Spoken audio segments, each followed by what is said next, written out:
Knowing, it's doing. And doing, it's knowing.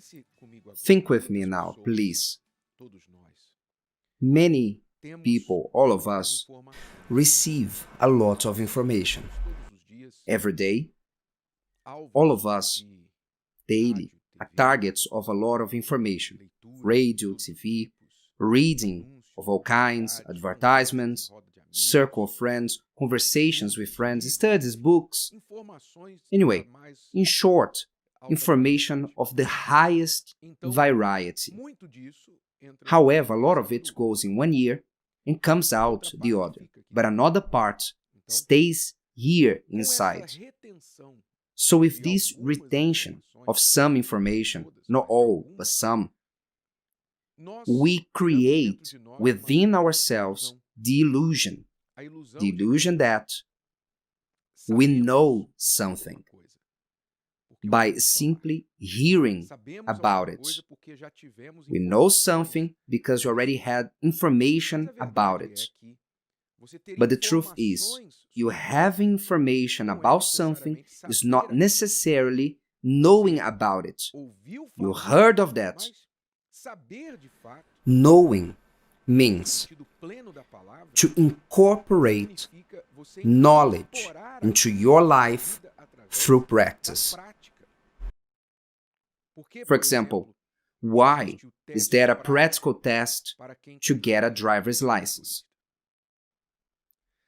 You have the theory test with information that involves traffic laws, the rules, all that involves traffic laws that you need to know. But will come a time when you will have to take the practical test. You will have to train behind the wheel. And you will have to show that what you train, you know, in fact. And how will you show that you know? Through the theory test? You know when you show that you drive and you don't overrun anyone, you do what is supposed to be done by a good driver. So there, the inspector, the instructor, will validate whether you can have a license or not. Is that not true? Why is traffic often chaotic in our country? Because many people skip that part. They skipped. They paid a bribe to the instructor to pass the test. They didn't worry about knowing how to drive. They worried about being able to drive. Isn't that interesting? There's a huge difference between the both. For you to know how to drive something, for you to be able to drive is something else. So they were worried about being able to. I need to have the driver's license because having it, I will be able to have a job.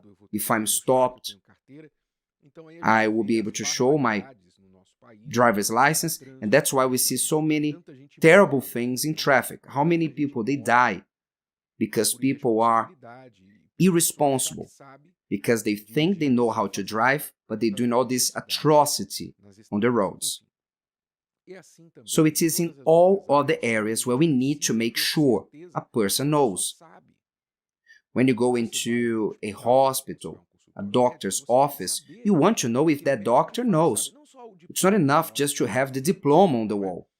The diploma, all of us, we know that to have a medical degree, he has to have gone through the practical, not only the theoretical one. The doctor will have to spend a period of time in the hospital, the A&E, by the operation table. You have to see a lot of blood, a lot of bodies in pieces. You have to see a lot of things. At a certain time, you have not only to see, but to put his hands and do it. Have to sew wounds. You have to do a lot of things, and later, after a few years, not only to have the diploma and be able to have his own office and finally claim, I'm a doctor. And more experienced the doctor is, the more respected he will be. If you're going to have a delicate operation, a very serious one. You want an experienced doctor. You want a doctor who said, I've done 5,000 operations like this. I have these years of experience in this field. You don't want one doctor fresh out of university and say, I'm going to do this surgery on you. You're going to say, doctor, good luck on your career, but I'm going to look for someone else. Isn't that true? You don't surrender yourself like this. You trust that the person knows because they've done it so many times. So understand, to know means to do. You only know it when you do it and when you do it right. So what does this mean for our faith, for our daily life, our daily relationship with God? Well, what there is in this world the most is people with biblical knowledge. What there is the most in this world is people who say they have a religion, who go to church, who have a favorite biblical verse. Someone asks someone else, what is your favorite Bible verse? What a question. How can we choose one verse of the Bible? Anyway, many people, they have favorite biblical verses, they have spiritual books, they go to church, they heard several preachings, sermons. Anyway, today we have the internet Christians who make a great disfavor to themselves, making a spiritual salad in their minds, listening to various voices, listening to various people. And I know that many people listen to me on the internet. If I was in search of followers, I wouldn't be saying that. But I'm not in search of followers. I'm in search of helping you, on you taking care of your soul, of your spiritual life. And my obligation is to tell you that it's not good for your soul for you to be drinking a lot of wines, mixing the wines. Jesus speaks of not mixing wines. And I'm not saying that Pastor A, Church A or Church B is better than Church C. I'm not saying that.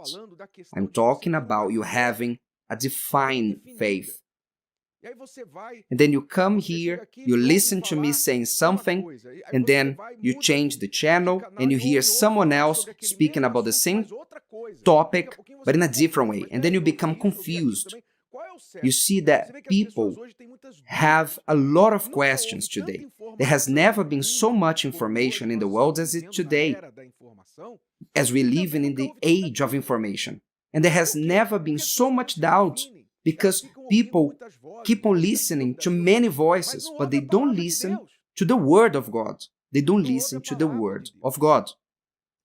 Then they confuse biblical knowledge with knowing, really knowing. We only know it when we do it. Jesus said, "Happy, blessed are those who hear the word of God and keep it."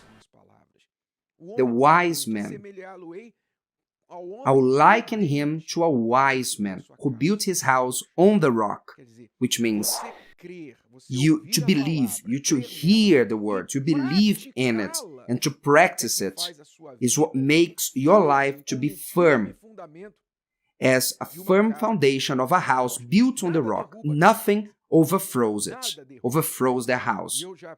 And I've already lived in places where there are hurricanes. I lived in Houston, Texas, and we've been through a hurricane. Not we being through, but the hurricane being through us. And it took almost everything. It took houses, cars. It ripped trees whole with roots, but always after the disaster. TV comes with helicopters recording it, and then you see the vast majority of the houses destroyed. And then you see one house in the midst of nowhere, meaning in the midst of all the other houses, one house that remained firm. That house, for sure, had some stronger structure than the others. Well, this is what Jesus was talking about, that he who hears his words and do them, they will be firm. Why? Because they have been practicing it. Not only knowing it, but practicing it. So, if you do it and you practice the words, then you can say that you know it. If you only have the knowledge and don't do it, then for your own good, don't say you know it. Don't kid yourself. Understand that what you have is information. You perhaps are way out of line. You heard it, but you don't know what happened. But don't convince yourself that just because you absorbed information, but you didn't put that into practice. And in no area of life is this as important as in the spiritual one, the spiritual faith area, that is concerning the Word of God. Did you like this? Would you like to hear it again? Listen to it as many times as you need until this content becomes part of you. Don't forget to leave your like, comment, and share. See you next time.